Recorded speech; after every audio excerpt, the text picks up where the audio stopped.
Heartland Cafe for the third segment of today's January 11th edition of the Live from the Heartland Show. It's Katy Hogan here with Michael James, and we're going to get to some heavy discussion here with our friend Joe Iosbaker, and he brought along another activist named Holly Kent-Payne, and I asked Joe to come on, and I asked what did he want to talk about, and he said he wanted to talk about drones and Boeing. But first I want to ask him about buffalo, because those of you who've known me and this show know that we have an affection for that animal. Joe just participated in a roundup out there in Iowa, where he's from. My sister works for a man who's got the largest buffalo bison herd in the state of Iowa, outside of Makokata, Iowa. He's got about 200 head. And twice a year, he's got to round them up to vaccinate against winter diseases, and in the spring to separate the calves out and give them their vaccinations as well. And all I can say is, bison are wild animals. They are not cows. Right. No, they're not. And one of the nicest things I learned about buffalo in my pursuing them and chasing them around was that when it's a storm and a lot of wind, the buffalo will head into the storm, facing the wind coming at them, whereas a cow will turn around and try to hide from it. So there. So there you go. Recently in the news, Boeing made a deal with the international of their union. What is the Machinists? Yes, the Machinists Union. And one of the things that, first of all, Boeing jacked up the state of Washington, threatening to move to non-union workforce in another state, and they were actually looking at Rockford. And they did have a vote that many viewed as a compromise or a kind of a sellout on the part of the international. Many of the workers, the older workers, were out of town. It was vacation. The vote was held. Out of 32,000 potential voters, I think 23,000 voted. The New Deal, which didn't really favor the workers, won by 600 votes. Joe, fill us in. Well, Boeing is a poster child for the corporations, the industrial corporations that are destroying the working class in this country. And this is relevant to everybody in the country because, what they set out to do when they decided to move their 777X production out of the Seattle area. They basically had a campaign to blackmail the working class by trying to get states to promise them cheap labor and free construction and all sorts of other tax breaks. This is relevant to us here in Chicago too, because Boeing's world headquarters is here, downtown at Washington and the river.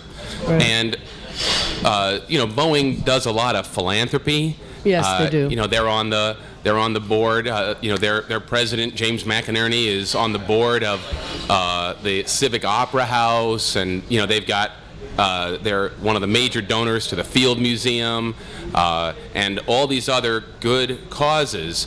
But they are number one, completely addicted to government contracts. Most people think Boeing just builds airliners, but they are the second largest arms manufacturer in the United States after only Lockheed Martin. And did that particular title for them start with drones, or didn't it predate? Didn't Boeing always have a lot of defense work? Oh, absolutely. Yeah. Boeing makes the B-52. Right. For anybody who was an anti-war activist during Vietnam, the B-52s are, carpet bombing rural populations and hospitals in Hanoi. I mean, that's Boeing. Right. And they make many other weapons. They make the Apache helicopters. They make bunker-busting bombs using depleted uranium. No, they are an evil corporation.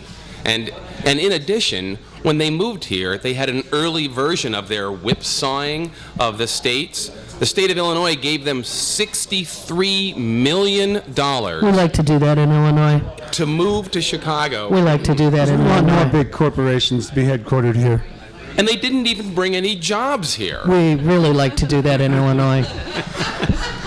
And now, and by the way, for our friends in the teachers union and others who are fighting TIFs, guess what? Boeing's building is in a TIF district, and as a result, the taxes that they do pay, that their building pays, don't even go to benefit our public schools.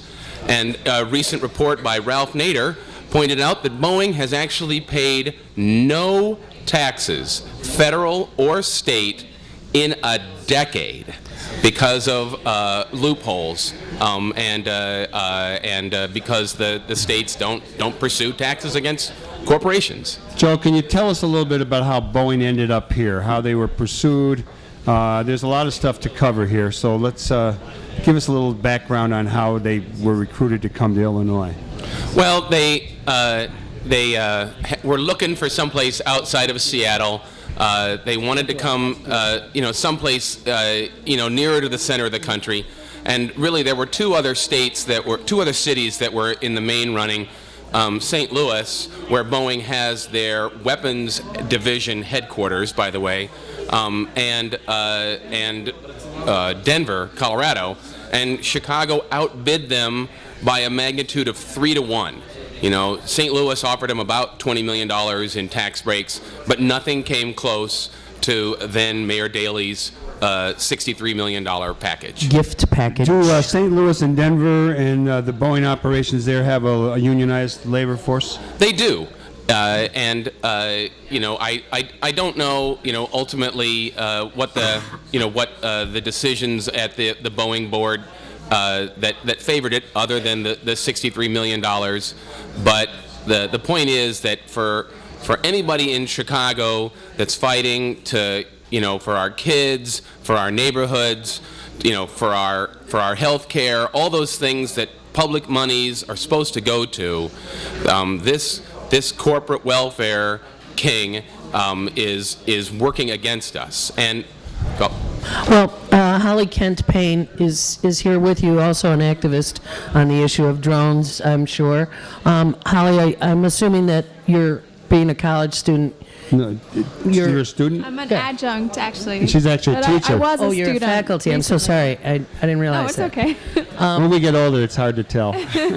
Yeah, what he said. Anyway, what is your take, and where do you meet this issue in your life, and how are you organizing? Well, I'm helping with the Antiwar committee to rebuild the student movement, basically, the anti-war movement, which has kind of been on the decline, since like the Vietnam War, basically. So we have been working with a couple of chapters locally of Students for a Democratic Society, one at DuPage College and one at Joliet Junior College. And we sent a couple of people to the SDS National Convention recently.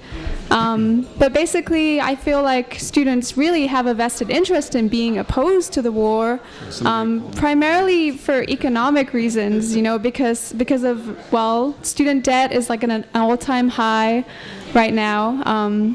But the government is pouring all this money, into military technology, into these covert operations overseas to destabilize countries in the Middle East.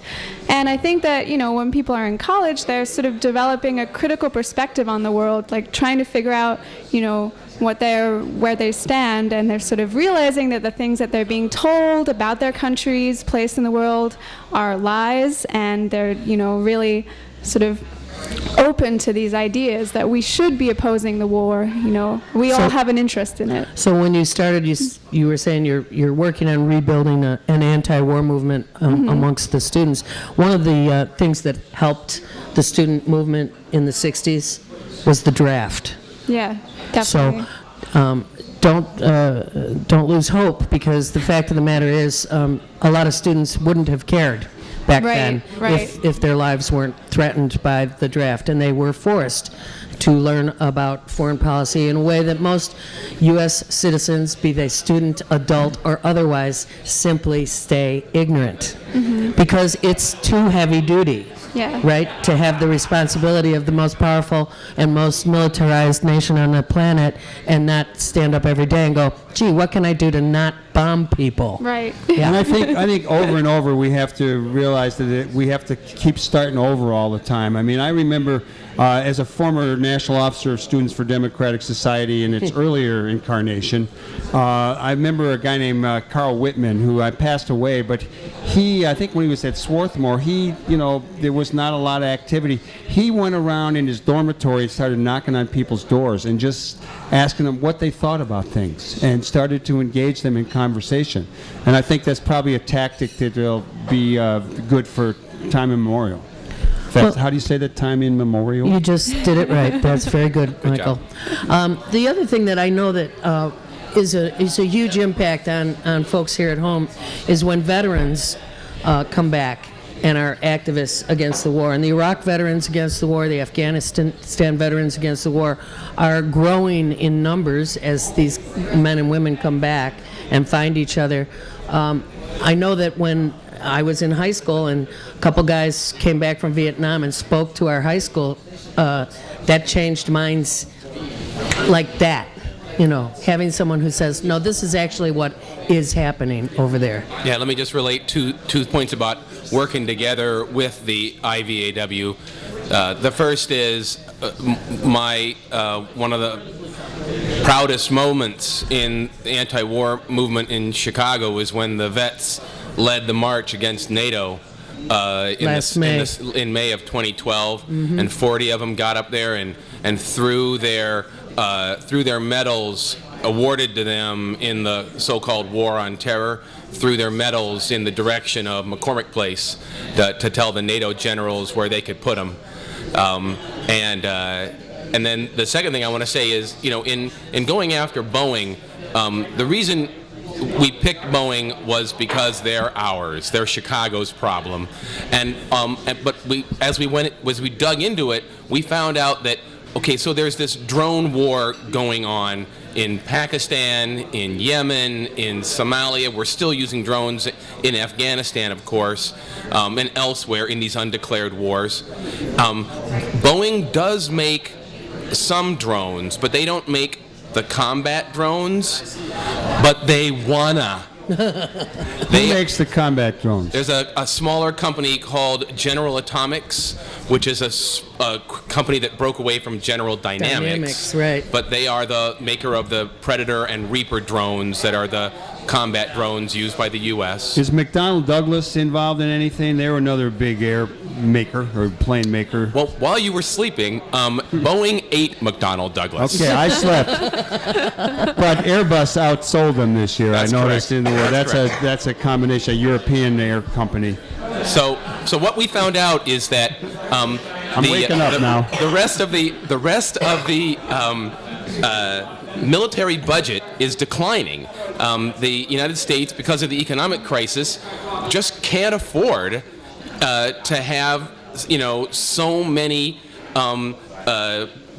weapons of technology, these high-tech giant weapon programs being built. So so basically manned aircraft are declining in numbers, and they're being replaced by unmanned aircraft. The drone budget is one of the growingest parts of the military budget. On drones, I've been opposed to drones since they've been bombing people or taking out people, and all of a sudden we have corporations here talking about drones delivering your packages, mail being delivered by drones, and all I could think of was little mini drones, thousands of them with little machine guns going after people in an open space. I mean, what's going to happen? I mean, it's like you don't have to be too sophisticated to actually create a drone that could cause a lot of havoc. And this phenomena of drones not only taking out people and fighting wars, but also delivering our packages is a little, whatever it is, it's something else. Well, come on, Michael, you could come up with an adjective. What is it? Scary. Okay, that's good. Yeah, it does freak out the civil libertarians among us, and even my right-wing Uncle Jim, who's a member of Opus Dei. Say hi, right-wing Uncle Jim. Even he doesn't like drone warfare when it spies on him. So this is the thing. There's a couple of arguments when people start talking about drones and coming off the holidays and being amongst people who think differently.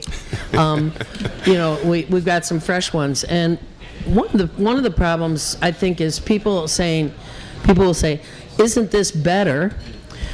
Being that as many innocents aren't being killed, even though we know that there's collateral, quote unquote, collateral damage with drones as well. But there is a more pointed. It is not like the carpet bombing of Vietnam War, etc.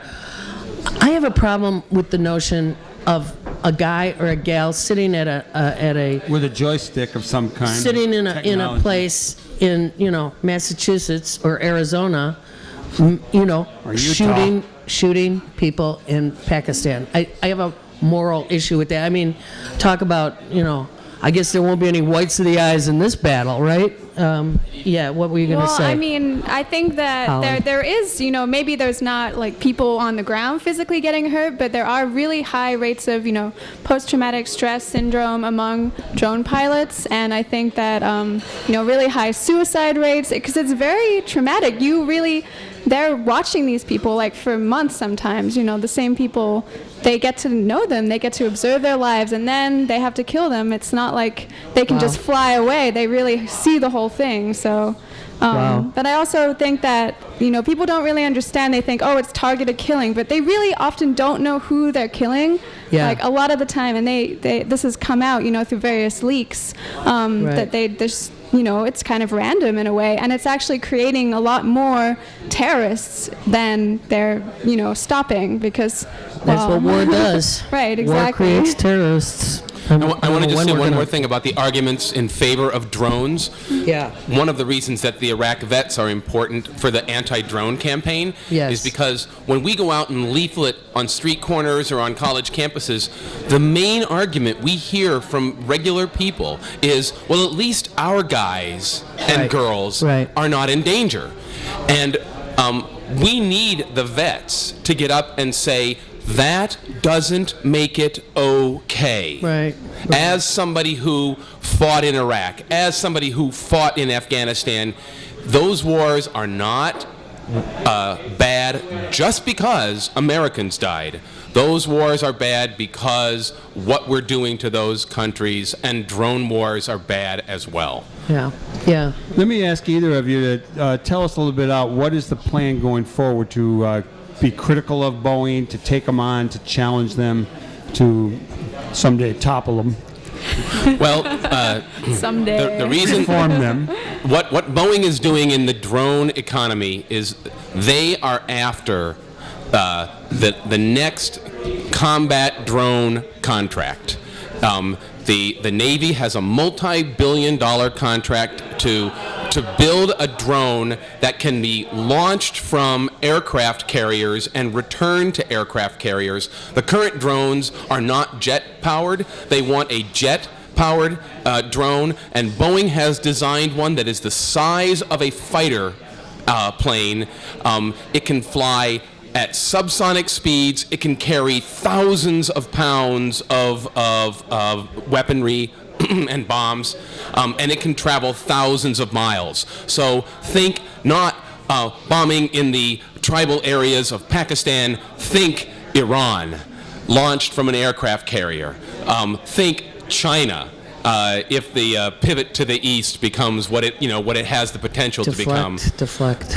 So we actually have bought, several of members of our committee have bought stock in Boeing, and we are going to Boeing's stockholders meeting in April, and we are going to put forward a proposal that Boeing should stop its efforts to win this next combat drone contract, because what this country needs is good jobs, not more deadly weapons. As a strategist in the peace movement, how do you think that will influence the Boeing stockholders, the Boeing leadership, and the U.S. government that contracts with Boeing. I mean, It worked I'm- once before. no, I'm just asking. Yeah. I mean, I think, go ahead. Well, we have no illusions that the Boeing stockholders are, people who think like us. They're about the bottom line. But if we can make drone warfare the kind of bad publicity that, for example, the anti-war movement made napalm, right. a bad Exactly. publicity for Dow Corporation Chemical. in the my son just graduated from Madison. My wife went Congrats. to school there. And if we can make drone warfare and building drones the kind of publicly unpopular thing, then we have the potential to make Boeing's stockholders say, maybe we should build something else. Yeah, right. More, Exactly. more high-speed rail. Yeah, how about that? How about switches that don't freeze for metro lines? Maybe something useful as opposed to destructive. Well, you guys have quite a mission. Unfortunately, there's not a close end to it. So Well, I'm I pretty know he's excited. in for the long haul. I I'm hope pretty you are. excited I that certainly am. Holly Kent-Payne, who was an adjunct teacher at Westwood College, brought up that this. I knew there was a new SDS out there, Students for Democratic Society, and I was contacted by someone. They basically didn't want any old people talking to them about the old days. I think they were looking for money. But can you tell us surprise. a little bit about how that's going and where there are some SDS chapters in the works? Do either of you know that? I mean, there was just the national convention recently, and there's chapters all over the country. I think some really strong ones are probably like in Florida. I don't know. They Surprise. could use them know. in Florida. Yeah, I mean, and in Chicago too. Well, at the convention, where was that held? It was in Tennessee. Tennessee.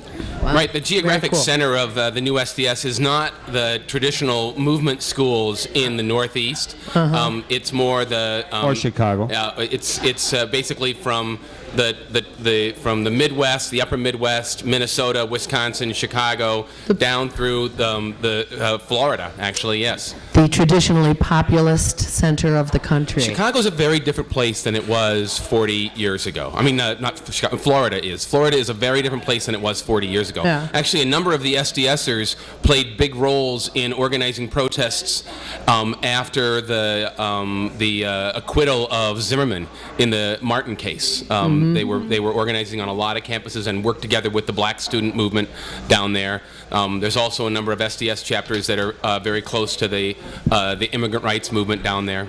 So let us know what we should, how people can get involved.